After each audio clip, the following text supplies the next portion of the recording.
सूबे में एक बार कोरोना ने फिर से पांव पसारना शुरू किया है। लगातार कोरोना संक्रमित मरीजों की संख्या बढ़ रही है।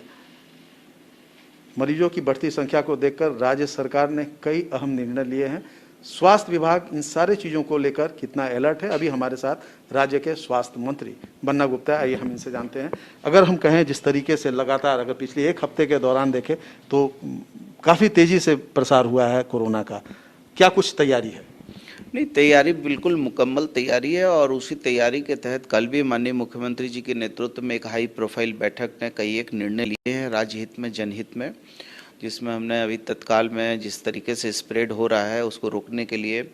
स्कूल हैं, कॉलेज हैं, शैक्षणिक संस्थान हैं, उसको अगले आदेश तक उसको बंद किया है। साथ में जितने पार्क है, पर्यटक स्थल है, वो पिकनिक जगह हैं या व्यायामशाला है, जहाँ पर भीड़ भाड़ होती है उन पर भी अंकुश लगाने का काम किया है। तो हम लगातार ये प्रयास कर रहे हैं कि जीवन भी चले, जीविका भी बचे। ऐसा नहीं हो कि दोनों का अन्योन्याश्रय संबंध है और ऐसे ही देश की अर्थव्यवस्था जो है काफ़ी गड़बड़ा गई है। तो हम लोगों को सब चीज़ों को देखते हुए आगे बढ़ने की ज़रूरत है। अगर हम बात करेंगे तो एक महत्वपूर्ण जीनोम सीक्वेंस मशीन की बात आ रही है, वो अभी तक नहीं हो पाया है। उसको लेकर के भी अगर वो यहाँ आ जाएगा तो यहाँ के लोगों को काफ़ी मदद मिलेगी। तो कब तक ये उम्मीद की जाए? मैंने परसों ही केंद्रीय स्वास्थ्य मंत्री आदरणीय मनसुख मंडाविया जी से बात किया है और उनसे प्रार्थना किया है कि हमारा रिम्स जो है रिसर्च सेंटर भी है, तो रिसर्च सेंटर में भारत सरकार जो है वो तुरंत दे सकती है। तो उन्होंने मुझे आश्वस्त किया है कि हम लोग क्रय कर रहे हैं और तुरंत जैसे ही क्रय हो जाता है हम आपके यहाँ एक दे देंगे। और हम राज्य सरकार की तरफ से भी जल्दी ही हमने ऑर्डर निकाल दिया है और उसका क्रय करके जल्दी अधिष्ठापन करेंगे। कल जो बैठक हुई हाई लेवल, उसमें कई सारे चीज़ों पर प्रतिबंध लगाया गया है, कुछ ताकि ये प्रसार जो है इसका फैले नहीं, लेकिन पब्लिक ट्रांसपोर्ट की कहीं बात नहीं की गई है। जिस तरीके से हाल के दिनों में अगर देखें तो जो सिटीज़ बसें हैं, लोकल टेम्पो चलते हैं या जो सवारी गाड़ी चलती है उसमें काफ़ी भीड़ होती है, कोई सोशल डिस्टेंसिंग या मास्क वगैरह नहीं, तो उसको लेकर के कुछ आपके स्तर से कुछ विशेष नहीं, उसके लिए देखिए एक साथ पूरी व्यवस्था को ठप कर देना जो है वो उचित नहीं होगा, क्योंकि झारखंड देखिए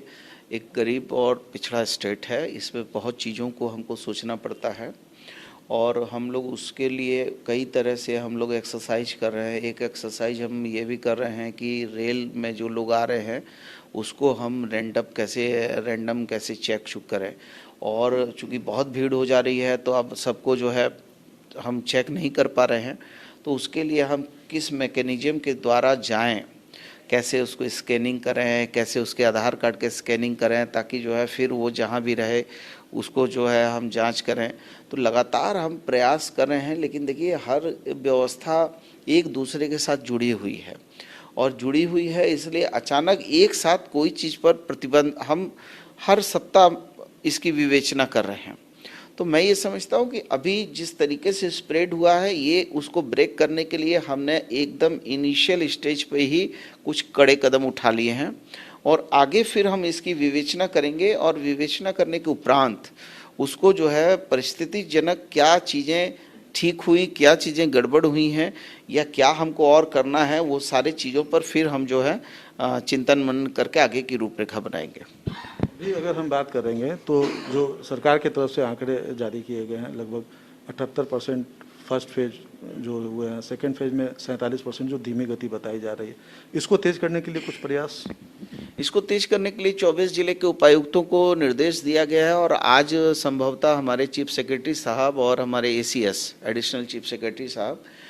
सारे 24 जिले के उपायुक्तों से वो आज जो है वीडियो कॉन्फ्रेंसिंग करके संवाद स्थापित कर रहे हैं और सारे स्वास्थ्य में ना सिर्फ वैक्सीनेट की प्रतिशत को बढ़ाने के लिए, बल्कि जो हमारी व्यवस्थाएं थी, चाहे वो हमारा PSC प्लांट का क्या है, हमारे कितने बेड अभी किस हाल में हैं, कहाँ पर डॉक्टर हैं कि नहीं। अभी तो स्थितियाँ ये भी हैं कि अभी हमारे पास 28,261 बेड हैं, लेकिन कल को सपोज कीजिए कि यदि अचानक जो है जिस तरीके से स्प्रेड हो रहा और पता चला कि 500 डॉक्टर ही जो है प्रभावित हो गए, तब हम क्या करेंगे?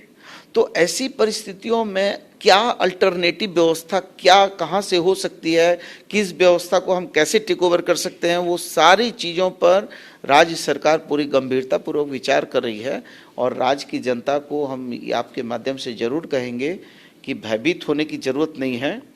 और हम लोग बिल्कुल तैयार हैं, मजबूती के साथ खड़े हैं और इस कोरोना रूपी जंग में हम जरूर जीतेंगे।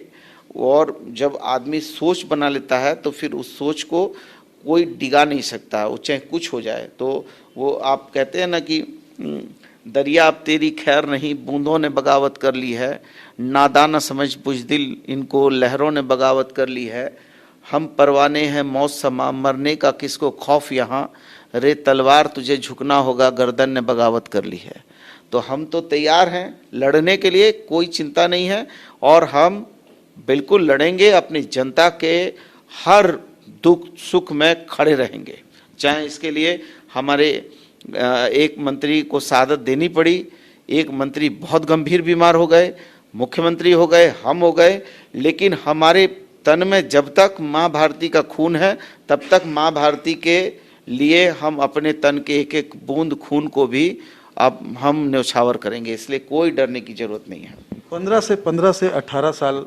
18 साल के बच्चों के भी जो टीकाकरण का दर है पहले दिन बहुत अच्छा नहीं रहा, तो उसको बढ़ाने के लिए भी कुछ आपके उसके लिए हम लोग आज मैंने कहा ना कि आज चीफ सेक्रेटरी साहब और सभी उपायुक्तों को विवेचना भी करेंगे, उनको निर्देशित भी करेंगे कि किस तरीके से हम 15 से 18 साल के जो हमारे करीब 23 लाख के आसपास बच्चे हैं उनको हम जल्दी वैक्सीनेट करें। जनता से क्या अपील करेंगे लास्ट? जनता से यह अपील करेंगे कि चूंकि नव वर्ष है, नव वर्ष मंगलमय हो, उन्नति समृद्धि से भरा हो, लेकिन नव वर्ष में खुशियों के साथ हम आने वाली जो विभीषिका है इससे सावधान भी रहें, सुरक्षित रहें और एक दूसरे के सहयोगी साथी बनकर